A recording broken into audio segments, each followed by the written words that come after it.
Сайн байцгаана уу? Шинжлэх ухаан таны мэдхүй од өндөр сууг уран зохиол тайртай үзэх сонсогчдоо сайн сайхны хүсэн мэдчилж байна. Цэнгэл баяр миний бэлтгэн хүргэдэг дэлхийн шилдэг 50 өгүүллэг нэвтрүүлэг эхлэхэд бэлэн боллоо. За энэ дугаарыг хамтран ажиллагчаар худалдаа эрхлэгчдийн ухаалаг туслах онтайм технологи мөн од мөндрийн алтан гишүүд та нар маань дэмжиж ажиллаж байна. За өнөөдөр бүгдээрээ хамтдаа маш гоё зохиол хамтдаа сонсно. За Дармын Бат хоёр гэж гайхалтай зохиолчин. Бүр энэ 1990 оны хэвлэлт арай гэж олж авлаа гэдэг шиг сайхалтын нууранд ангир дугарна гэд яг нөгөө дээр үеийн үнэртэйгээ дээр үеийн бичлэлттэйгээ байгаа энэ гайхалтай номыг олж авсан. Тэгэхээр эндээс бүгдээрээ чадхаараа амжил хоёр өгүүллэг, амжихгүй нэг өгүүллэг хамт сонсноо. Тэгэхээр Дармын Бат хоёр гэж зохиолчийг бид юу нандахгүй сайн мэддэг. Бүр маш сайн мэдхээр нь бол бид нар нөгөө хайрыг хайрл гэдэг зохиолын жүжигийн зохиолыг мэддэг. Тэрүүгээр хийгдсэн одоо киноч байдаг. За Захилж яваа гөрөөс гэж гайхалтай бүтээл нь бас киноч болж исэн, Азийн шилдэг киногоор шалгарч исэн. Энэ тууж бол одоо тэр эмэгтэй хүний дотоод сэтгэлийг гаргасан байгаа байдал энэ Дармын Бат хоёроо өөрөө эрэгтэй хүн биш. Яаж тэгэж эмэгтэй л хүний мэдэрч болох сайхан зүйлсийг тэгэж сайн тэмтэрч бичсэн болоо гэж бодохоор бүтээлүүд нь маш гайхалтай байдаг. За өнөөдөр ч гэсэн бүгдээрээ хамтдаа маш гоё өгүүлэлгийг сонсноо. За эхэлцгээе.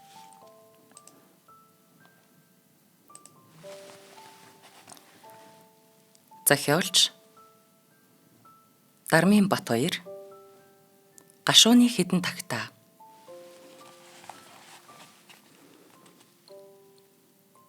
Сум орохоор бол алга болчих юм аа. Гэхдээ яасан ч барагддаггүй хурал юм битээ. Хизээч хүлээдээ саяхан хуралдах чинь юу вэ? Худлаа зүгээр бие оторлоо л дими тэнхэл гэж явж байгаа юм. Хонууд өнжүүд хуралддаг юм гэж юу н хаа байдгийг нэг явхаараа уяанаасаа мултарсан гүлэг шиг цаашаа л яваад байх юм аа. Гэж ээжиг хэлэхэд аав дуулаагүй мөн яасын дугарсангүй. Эгчийг байхгүй үед хонь руу мордох, тугал буцаах, морь услах, аргал оруулах, тогоо авчрах гээд ажилд мундахгүй болохоор би болж ирэхээр нь сайн загнаасаа үлээ гэж бодож ирсэн. Тэгтэл удалгүй тэнгэр бүрхэж бороо орох янзтай болов.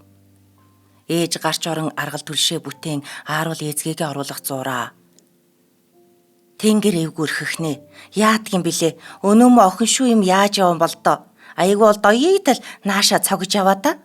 Ойр айл амтан байвал орхоо мэддэг байгаа да. Гэсэн аав. За гайгүй дээ. Уг нь энэ бороо устай л бороо шиг байна. За юу ч болсон хоньо хашаа давъя. Нүцгэн мал ширүүн бороонд осгож мэднэ шүү. Алив миний хүү дулаа юм өмсөд давхиж очоод хоньо хашаа руу хураагаад. Аав нь ч гэсэн наанаас чинь явган сажилж л бай. Аав бид хоёрыг хоньо хашчихад сундлан ирээд гадаа буутал бороо тусалж эхлэв. Тугал гадаа хонь хашаанд ёр энэ тэр яах вүлээ, ийх вүлээ гэх юмгүй болсон тул би эгчийн хөвөнтөд дэлийг нөмрөөд унтахаар хэвдсэн юм. Бороо нэг үе намчих гэж байгаа юм шиг чад бадхийн түр амсгийснэ. Төдхөн шир үсч дээвэр дээгүр ээл сасгах шиг шижигнэн орлоо.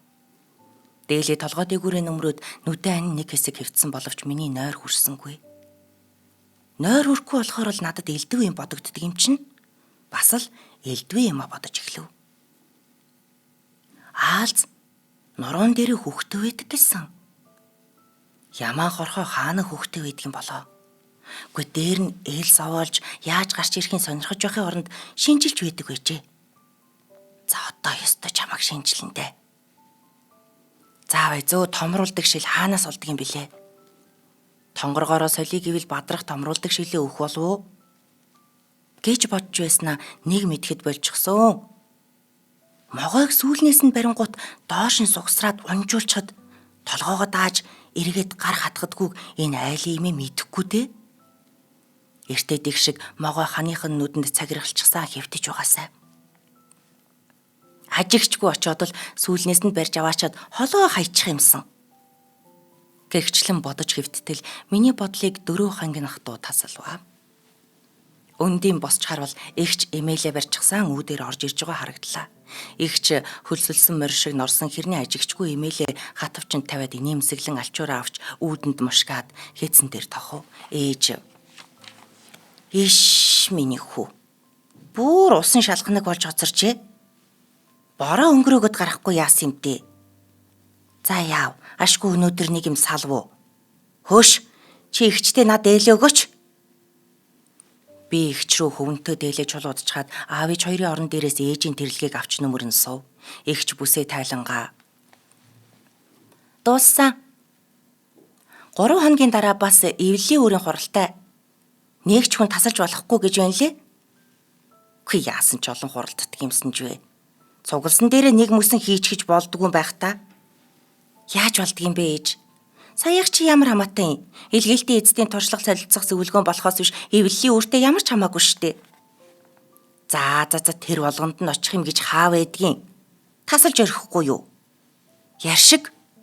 Сүүлд нь тайлан болгонд л муу юмны жишээнд дурддагдаад байх гэж төвг.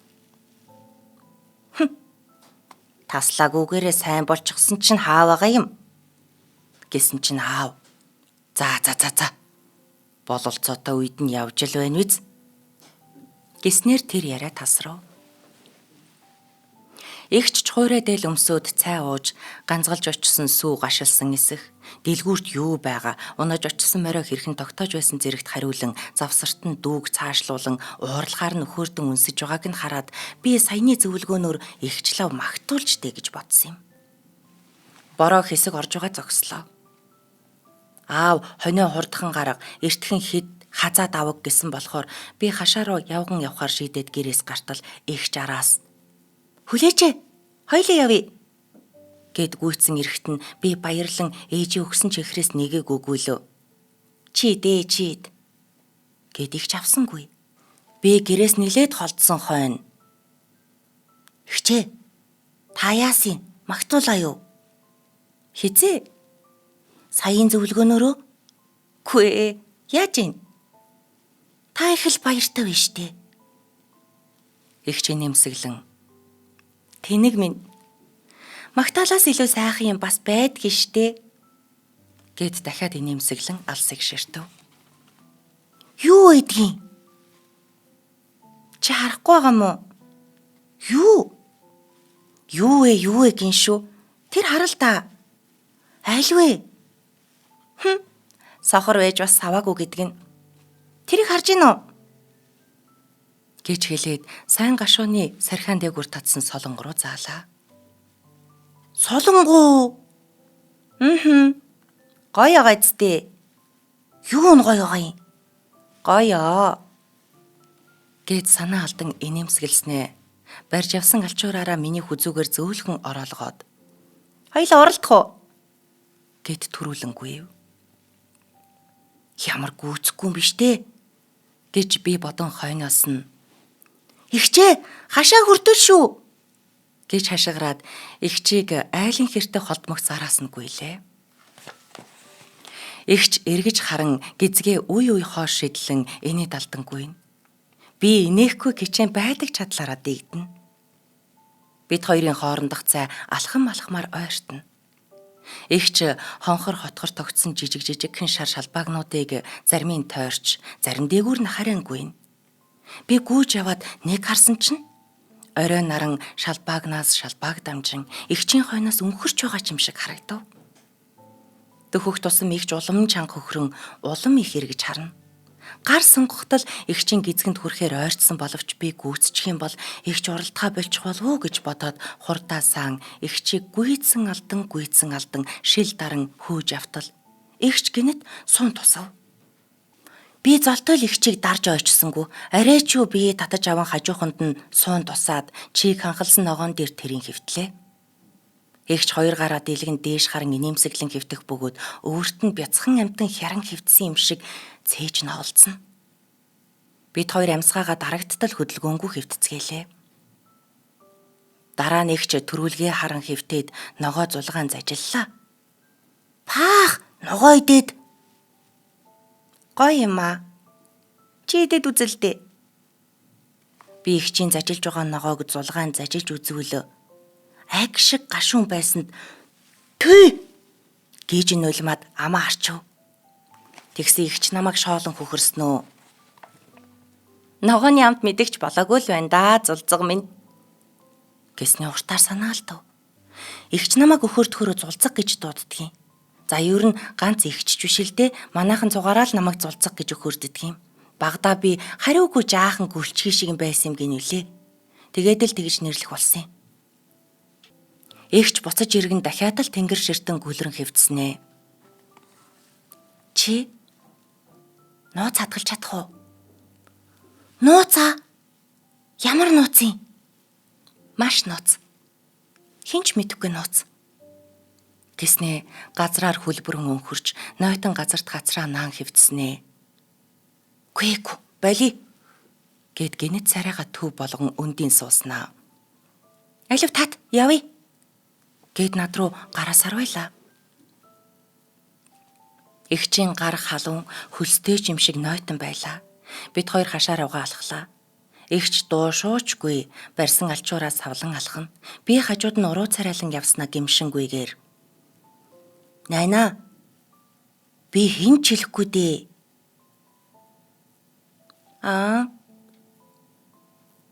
Би түүний өдөөс царайчлангуу харж. Нээрэн би хинт ч хэлэхгүй дээ. Гү яршиг. Хүний нууц хадгалж чадахгүй чи болоочгүй. За болсон доо ихчээ. Юу ч мэдэхгүй хэвтэж бас. Мэдэн штэ. Юу гэнэ? Чи юу да? Гэт ихч над руу гайхангуй харав. Би дуурсангүй. Бид хоёр явсаар хашааны аман дээр очив. Мэднэ, би бүгдийг мэднэ. Гэт нэг хэлждэг юм уу гэж бодсноо. Ихчээ сайгаад хэлсэнгүй. Игч хашааны амд илгэв. Хойно ганц нэгээрээ цуурч байснаа сүүлдээ бөөнөрөө дайран хашааны амд зад татах шахам шахацалдсаар гарч дууслаа. Би дахиад л Найна тэгэлдээ.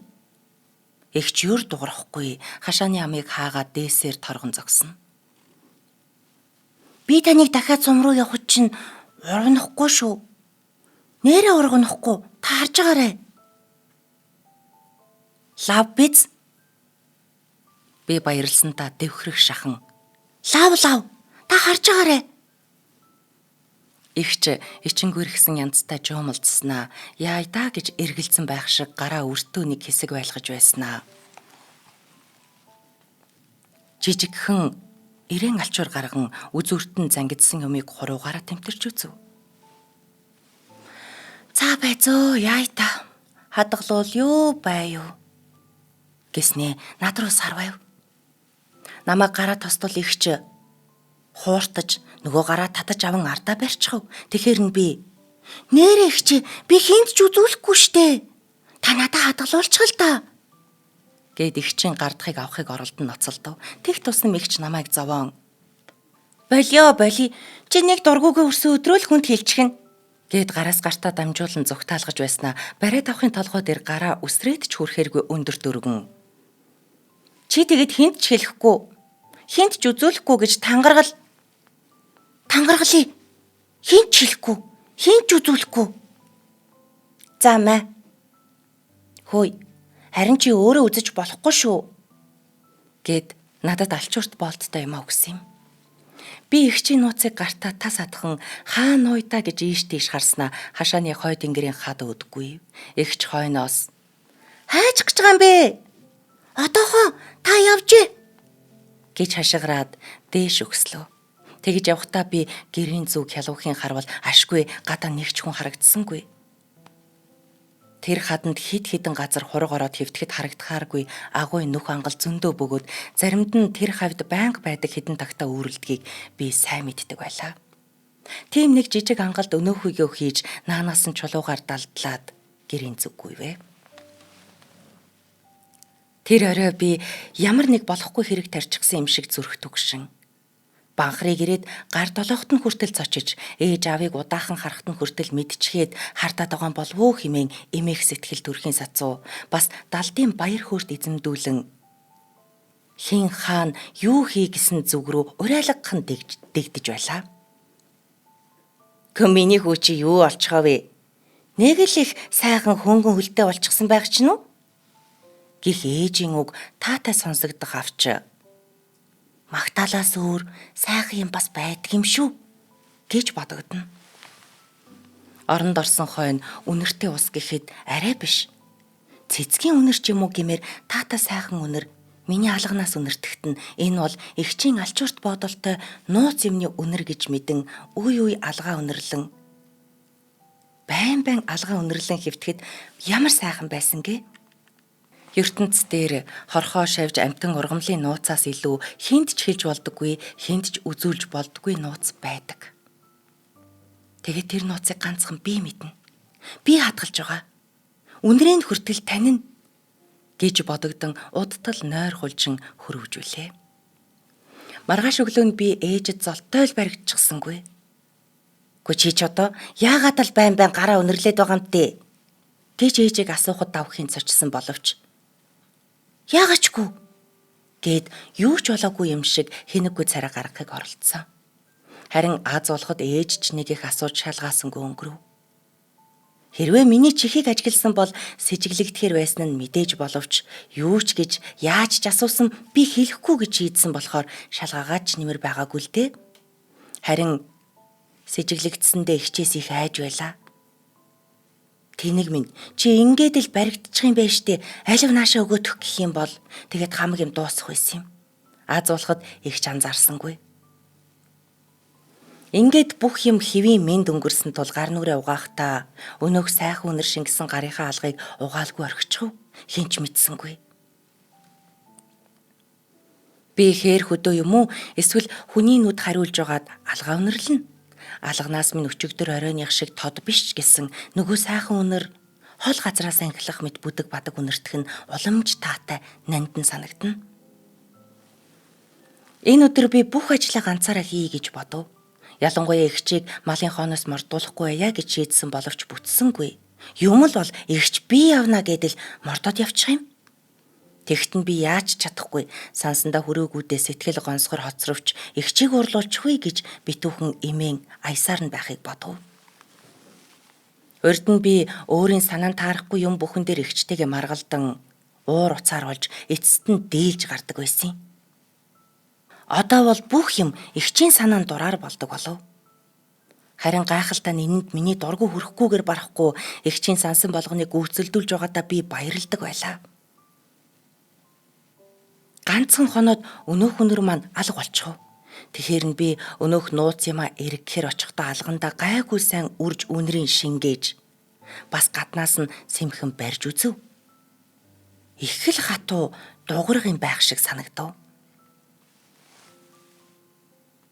Энэ өдөр эгчийг бороонд норгочихсон дээлээ эндүүдэд байж байхад нь санаандгүй дэрэгдэн зогсож байгаад өнөө сайхан үнэр эгчийн дээлэнд нэвчингсэн байхыг мэдэн эгч над бүх нууцаа хадгалуулсангүй дээ гэж жаахан гомдов.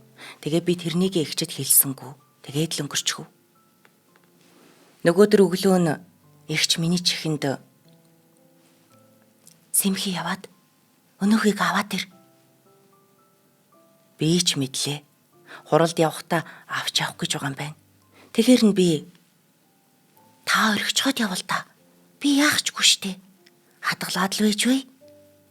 Эгч гайхсан янзтай нүдээ том болгосноо. "Яалаа гэж орхиж болдгийм бэ? Чи юу яриад байгаа юм?" Гэхээр нь би юм хэлсэнгүй. Замдаа би эзгүй хойгуур нь үзчихэн л гэж тэгж байгаа юм да гэж бодлоо. Эргэж ирээд би юу ч хэлсэнгүй шууд л өгчихв.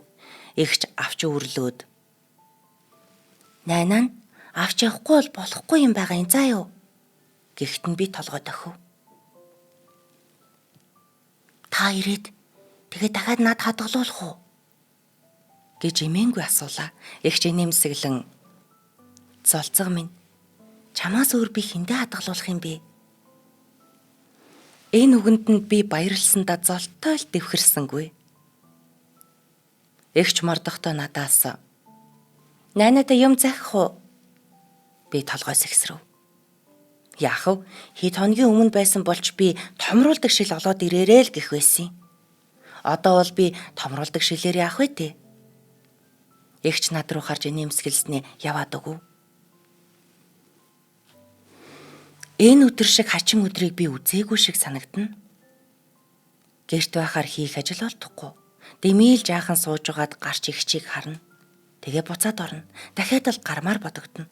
Тэгэхээр нь хонь руугаа давхин захт нь очиод мориноосоо буун тэнгэр ширтэн хөвтнө. Үүлгүй цэв цэлмэг тэнгэр ширтэн хөвтөхдөө юу хараад байгаа юм болоо гэж гайхна. Тэгснээ эгч одоо бол ирчихсэн байх гэж бодогдоод гэрээдээ явмаар санагдах боловч ээж аавыг зэмлэхээ сайн өндөрхөн газар давхин гарч гэрийн зүг харуулдан хэсэг сууна. Тэгээд л миний хийх ажил дуусчихна. Цөхрөнгөө бараад газраар өнхөрч ямаан хорхоо дээр шороо асгаж үзнэ. Аль нь ч миний дурыг эс татна. Ингэж байтал оройхон эгч хурж ирэв. Би баярлсандаа арай л тосоод гүйчихсэнгүй. Эгч хэлсэн ёсороо өнөөх нууцаа дахиад л надад хадгалуулав. Энэ явалтаар эгч урд өмнө нь миний ёор сонсож байгаагүй нэг дуг үргэлжил амандаа гонгонж явдаг болов. Найна, та энэ дуг сая суман дээрээс сурсан юм уу? Яаж ийн? Би урд нь дуулдаг л байсан штэ. Худлаа хэлэх гэж. Та нөгөө юуг л дандаа гонгондог байсан штэ. Нөгөө ягаав цэрэг ирийн гэргийн дуйлуу тэрийг эгч баригдсандаа инээд алдан миний хамрыг долоовор хуруугаараа даран ярхаа золцог байх нэ? Чич малчин болно. Яаж ийн? Болохоор байна. Гэд өнөө шин дууга өөрийн ирэхгүй аялав. Нэвтрүүлгийн хамтран ажиллагчаар худалдаа эрхлэгчдийн ухаалаг туслах OnTime технологи дэмжиж ажиллаж байна. 6-8 нэрийн хүнсний дэлгүүрүүд худалдаа эрхлэгчдэд зориулсан кассын систем хөгжүүлдэг компани юм. Монгол орон даяар байдаг 6-8 нэрийн хүнсний дэлгүүрүүдийн 50% нь буюу 2 дэлгүүр тутмын нэг нь OnTime-ийн программыг ашиглан үйл ажиллагаа явуулдаг. Тэгэхээр 2024 оноос эхлэн М-банктай хамтран 2 маш гоё үйлчилгээ хэрэглэгчдэд санал болгож байна. Эхнийх нь гэвэл Тэг.6% шимтгэлтэй банкны карт уншигч. Ихэнх банкны карт уншигч нь 1% шимтгэлтэй байдаг. Харин OnTime-ийн санал болгож байгаа М-банкны карт уншигч ашигласнаар 40% хэмнэлт хийх боломжтой. Та сардаа 30 сая төгрөгийн борлуулалттай бол банкны шимтгэлээс сардаа 400 мянга, жилдээ 4.5 сая төгрөг хэмнэх боломжтой.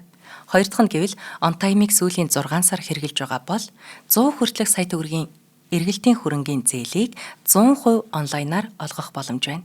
Та ямар ч материал бүрдүүлэхгүй, банкн дээр очихгүй, байгаа газраас авах боломжтой.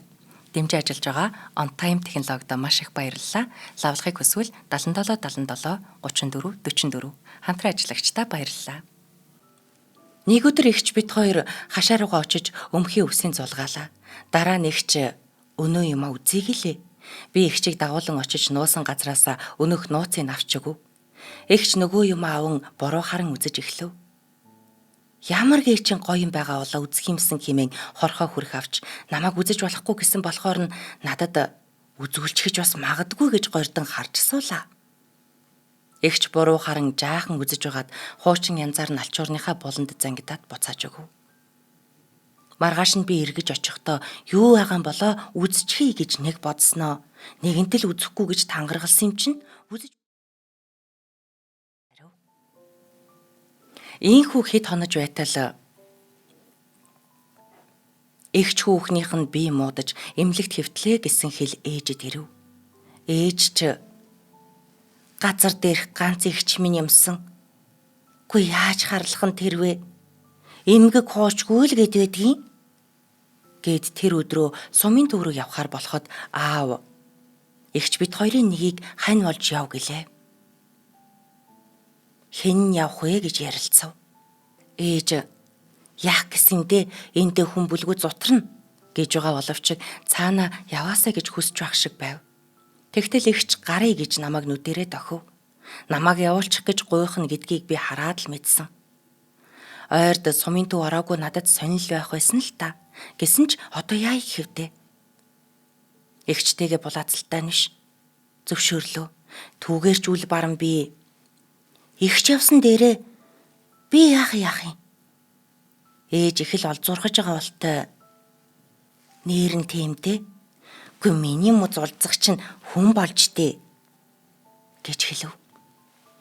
Эгч мордо имэйллэх зураа нөгөөхөө үртлэн баригатын шуудангаар эгчт нь захиа ирж магадгүй шүү. Тэрийг ёстой хинт ч үзүүлж болохгүй шүү. Ёстой нууц.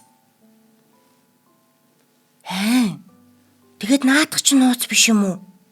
Үгүй энэ ч гэсэн нууц. Тэр бол бүр ч илүү нууц. Мэдв үү? Би саваагүйтэн. Тэгээд хинээс гэж захиа ирэх юм. Ухаан бас тийх юм уу чи? Залтай зулцэг байх нэ. Би тэгээд яаж ялгах юм бэ? Аль нь нууц, аль нь биш гэдгийг? Үгүй бас их дураа. Ирсэн болгоныг хадгалж байхгүй юу да? Яваагүй байгаа бол захиа ирэхгүй баха. Хин яваагүй бол гэж. Паах, гүй чи юу н яасан саваагүй амтан бэ? Нэг хүн мэдвүү? Тэгээ болоо. Тэгтэлж ээж гэрээс гарч ирж, дүүч ээжийг даган бархирав. Би дүүг тэврэн авч саатуулах хооронд тэд аль хэдийнэ явчихсан байлаа. Ингээд аав дүү бид гурав гэр сахин хоцорхон тэр.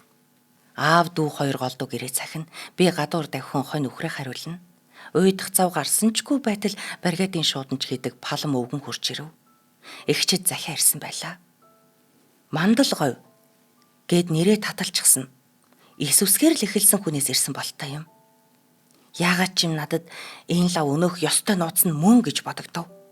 Аав дүгхийн завдалгүй шүүрч аваад гүйн гарлаа.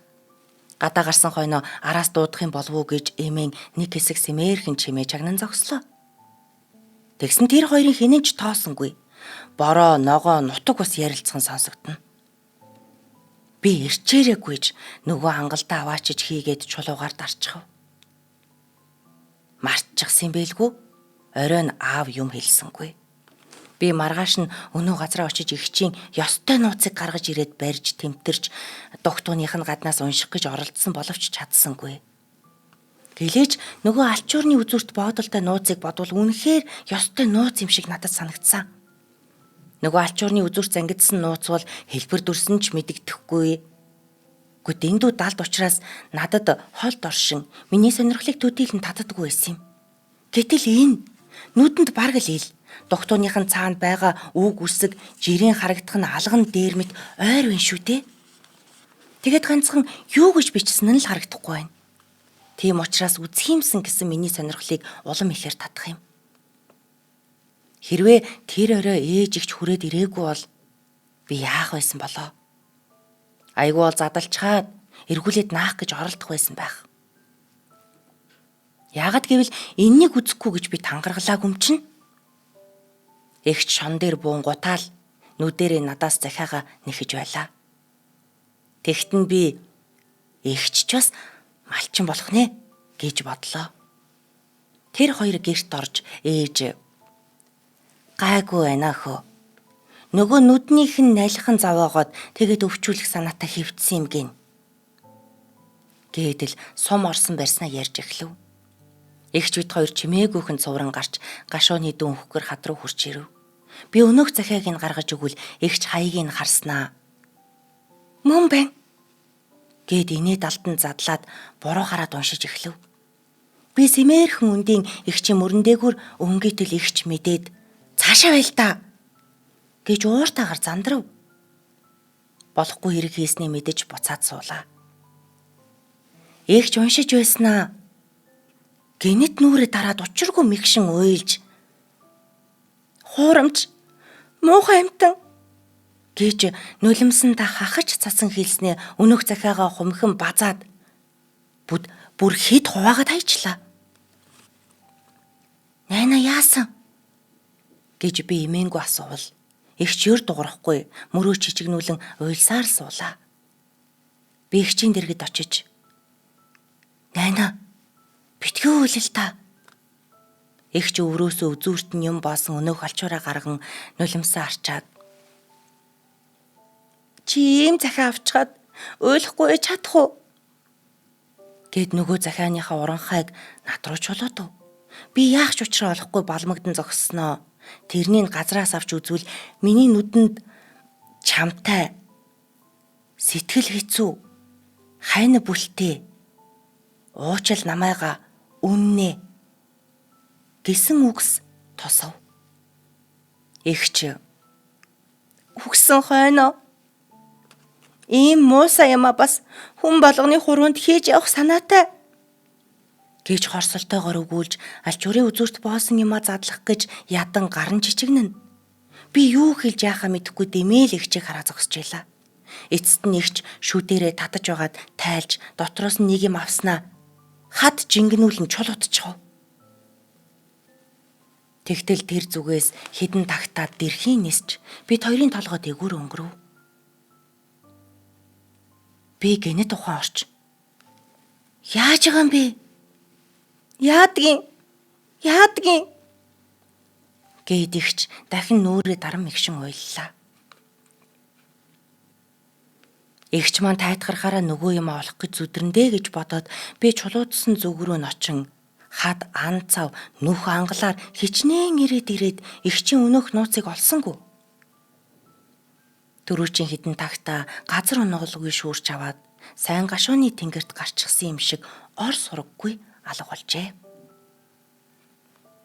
1984 он. За дахиад нэг өгүүллийг уншъя. За энэ өгүүллэг дээр бас маш гоё дүрслэлүүд гардаг.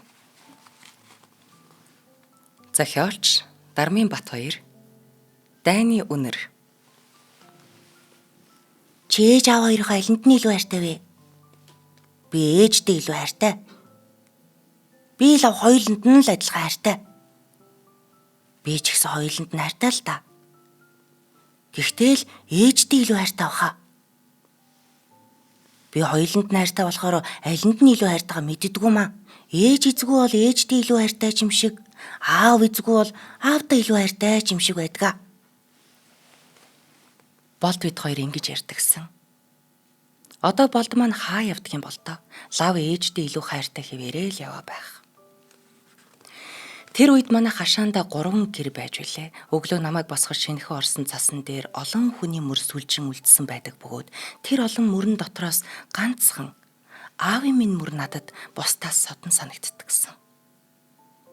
Шин цасны хурц гэрэлд нүдэ ханивчин гэрийнхээ хаалган дээр зогссноо аавынхаа мөрөөр алхлан хашааны хаалга хүрч хаалга онгойлгон гарч сураар нь онслоод дахин цааш аавынхаа мөрөөр хашааны булан хүрнэ. Аавын минь мөр хашааны булан тойроод л хэний ч гэж ялгахын аргагүй олон мөр сүлжилдсэн годомж руу орчихдог болохоор ажил руугаа хэрхэн явсан нь мэдэгддэггүй байлаа. Би аавынхаа мөрөөр явсан өөрийн мөрөөр эргэж харж ээжийн хамт хашааныхаа цасыг арилгахдаа аавынхаа мөрийг зориуд үлдээн. Тэгэхэд шүүрдэгдсэн хөлдөө хар газар дээр аавын минь мөр цав цагаан харагддагсан. Сүүлд нь би хагас дутуу ажил хийсэн зэмлэл хүлээн нөгөө мөрөө арилгачаад хамар хашааныхаа болдтой тоглоно. Болд ер нь дуугүй тоглохгүй элдвийг асууна. Танаа аав чинь том дарга тийм ээ? Тийм. Бүх зэргийн дарга юм уу? Мэдхгүй. Аавыг орой ирэхээр нь асуунаа. Аавыг орой ирмэгцэн. Аав, та бүх зэргийн дарга юм уу? Гэж асуухад аав олон дарга нарыг бүр том дарга захирдгаа гэж хэлнэ. Тэгээд тэр том дарга нь ч бас даргатай. Тэгээд ааваа даргагүй дарга гэж байх уу? Байхгүй хүү минь. Гэснийг болддоо хэлж бүх зэргийн дарга болцгооно гэж ярьдагсан. Нэгэн өдөр дайн болж байгаа юм байхаа гэж томчууд шивнэлдэн хүүрнэлдэв. Удсанчгүй аав маань дайнд явах болж би аавыг явуулах дургүй байсан хэрнээ дайсныг ялаад ирнэ байх та гэж бодсон юм. Түүнээс биш явуулахгүй л байх байсан юм. Аав минь урд оройн өвөр дээрээ суулган миний хүүч сайн ир болно доо гэж байсныг бодоод би өөрөө уйлаагүй. Намайг өглөө босоход аав минь явчихсан байсан. Ээж бид хоёр удалгүй ааваас захиа авч эхэллээ. Ээжийн хэлэх нь манайхан дайсантай тулалддаг гин. Тэгтээ тийм том дайн биш гин. Тэгээд чамайг намар сургуульд оруулаарай гэсэн байна гэдгсэн. Аав маань хязгаар гэж үл мэдэх аимшигт газар руу явснаас хойш жил боллоо. Аав бидэнд олон захиа бичдэг байсан. Тэгээд би нэгэнт сургуулийн сурагч болсон болохоор надад бүр тусгайд нь өөрийнхөө мөр шиг том үсгээр захиа бичдэг байлаа. Би тэр захиаг үсгэлсээр бид дайсныг ялж байна. Миний хүү номоо сайн үзээрэй гэж гаргадагсан. Тэгээд би аавынхаа бичсэн үг бүрийг цээжилчгээд орж ирсэн хүн болгон захиагаа барьж байгаад л дожигнтал уншдагсан. Тэгтэл зун нь ёстой дайн болж гин. Японтой дайдах юм гин. Аав чинь ч мөд ирэхгүй байх та гэж ээж минь хэлж үлээ. Түүнээс хойш шөнө орой гэрэл гаргаж болохгүй гэж ярьцгаан зарим үдэш ээжтэйгээ хамт харанхуй гудамжинд эргүүлд гарч хаяа эн тэнд гэрэл гармагц хөөй гэрлээ гэж харанхуйн дундаас хашгирдаг байлаа. Түүгээр ч барахгүй оков гэж нэг том нүх хашаан дотор ухчихлаа. Дайн гэдэг нь хашаан дотор ороод ирэх болвоо гэж би бодон өөрийн жижиг тонгоргоо дандаа өөртөлж явдаг болов. Заримдаа хичээлээс ирээд нөгөө нүх рүү өнгийхэд хов хоосон, хав харанхуй хിവэрэл байдагсан. Нэг удаа манай танихгүй хүн ирж аавын загтал надад хонгоогоор хийсэн хөгжим авчирч өгсөн юм. Тэр хонгоонуудыг ээлж дараалан үлээхээр бүдүүн, нарийн, янз бүрийн гой хөг аялгүй гарч байлаа. Би хязгааргүй их баярлан тэр хүнээс аавынхаа тухай энэ хөгжмийг яаж хийдэг вэ гэгчлэн элдвийг асуусан. Тэр хүн сонин сурвалжлагч байсан болохоор аавтай уулзаж танилцсан юм гин. Аав минь дайсныг устгасан хонгооноосоо над хөгжим хийж явуулж л дээ гэж бодлоо. Нилээ тоглосны дараа би санаандчгүй үнэрлчихсэн чинь тэндээс нэг сонин үнэр хангалав. Тэ над гоё ч юм шиг санагдсан тэр үнэрийг би ээжээсээ асуухад ээж маань дарны үнэр аав чинь үүгээр амьсгалж яваа гэхт нь аав маань их л аятайхан юмар амьсгалж яваа юм байна да гэж бодон тэр хачин сонин үнэрийг удаан үнэрлэж үлээ. Би сургуулаасаа ирэх болгондоо хашааныхаа хаалган дээр аавынхаа мөрийг харна. Аав маань ирэхгүй бол яандаа гэж бодоод нулимс гаргавч дайснаа дараад ирэндээ гэж бодно. Би заримдаа аавынхаа мөрийг баримжаалан хашааны болон хүртэл явдагсан. Өдөр хоног өнгөрсөөр л байлаа. Би хөгжмөө үлээхэ болоод хаяа авч үнэрлдэг байв. Тэндээс дарны үнэр ханхална. Аав маань бараг үүгээр амьсгалж яваа. Гэтэл нэг өдөр хичээлээсээ иртэл ээж маань уйлсаар намайг тэрсэн юм. Маргааш өглөө намайг босоход эргэн тойронд цас нэвсийтэл дарчихсан. Тэр цасан дээр хэний ч мөр гараагүй байлаа. Би хашааны үүдэн дээр гарч үнэхээр би аавгүй боллоо гэж үү гэж бодон аавынхаа мөрийг баримжаалан уйлаад явж байтал хашааны булан дээр нэг хүнтэй мөргөлдчихв.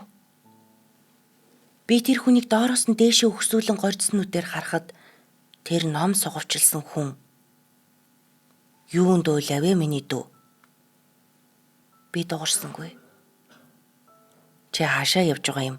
Аль эсвэл гэрээсээ төөрчхөө юу? Аавынхаа мөрөөр явсан юм аа. Гिचгээд гудамжны буланд тасардаг аавынхаа мөрийг залган их гудамж огтлон шинэхэн цасан дээгүүр өөрийнхөө мөрийг дурайлган сургууль руугаа одож үлээ. Одоо санах нэ хонгоонд шингэсэн дарийн үнэр тэр их гамшигт дайны үнэр л байж л дээ. Болдтойгоо нэг уулзаж би аавдаа илүү хайртай гэдгээ хэлэх юмсан. За энэ үрээ тосч байна. За ингээд Дармын Батбаяр гэж энэ гайхалтай зохиолчийн өгүүлэлгээс зөндөө олныг уншмаар байна. Тэгэд энэ дайны үнэр гэж энэ гой зүрлэлүүд тэр хүү аавынхаа мөрөөр явж байгаа хүний хүүхэд гэж ийм л байх юм да тий. Аавынхаа мөрөөр явж байгаа, аавыгаа дурсан санаж байгаа, тэр дайныг тэр хөөрхөн цагаан цаас шиг хүүхэд. Иш миний аав өстө сайхан юм үнэрлээ явж байгаа юм байна да гэж бодож байгаа. Энэ дүрслэлүүд бүр маш гайхалтай. Хүний сэтгэлийг ингээд аавтай би хүртэл ингээд энэ хүүхэд шиг аваасаа салж байгаа юм шиг мэдрэгдтэл ийм гоё биччихээ. Тэгээд ороод ир бид нэр зөндөө л олон янз хүмүүс байгаа, аавтайгаа хүмүүс байгаа, ээж аав нь үгүй болсон хүмүүс байгаа.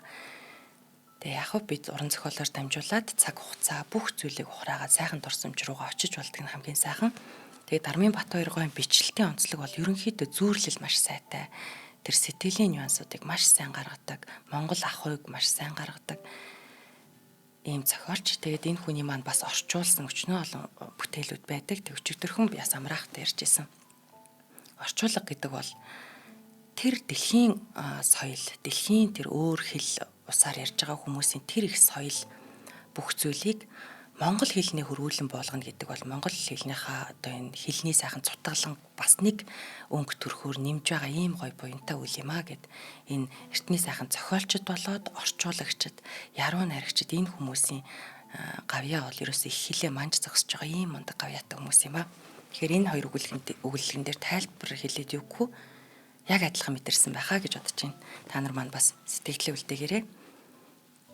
За өнөөдрийн дугаар энэ хүрээд өндөрлөж байна. Од мөндөр сувг уран зохиол тайртай үзэх сонсогчдод дэлхийн шилдэг 50 өгүүллэг нэвтрүүлгээ хүргэлээ.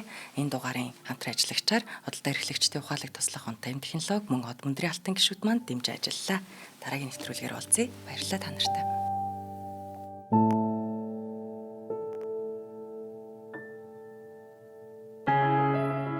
Нэвтрүүлгийг хүлээн авсан Нарны аймгийн монголчуудаа баярлалаа. Од мөндөр сувг нь энэ мэдчлэн таны мэдхүйн мянган нэвтрүүлгийг 2026 оны 7 сарын 1 хүртэл та бүхэндээ хүргэх юм. Их хэлээрээ шинжлэх ухаан танин мэдхүйг түгээх нь үлсэд нэгтгэх хүсвэл та бидэнд хандив өгөх боломжтой. Жилдээ ганцхан удаа 100 мянган төгрөгөөр биднийг дэмжснээр шинжлэх ухаан танин мэдхүйг түгээх энэ үйл хэрэг амжилттай үргэлжлэх юм. Од мөндөр нэр дээрх Худал агшлын банкны дансгаа 4191 Тэг 4518. Та 100 мянган төгрөгөөр шилжүүлэхдээ гүйлгээний утга дээр нь өөрийн нэр болон утасны дугаараа заавал бичээрэй. 100 мянган төгрөг хандалснаар Од мөндөр сувгийн алтан гишүүн болох юм аа. Шинжлэх ухаан танин мэдхгүй Монголд ялах болтугай.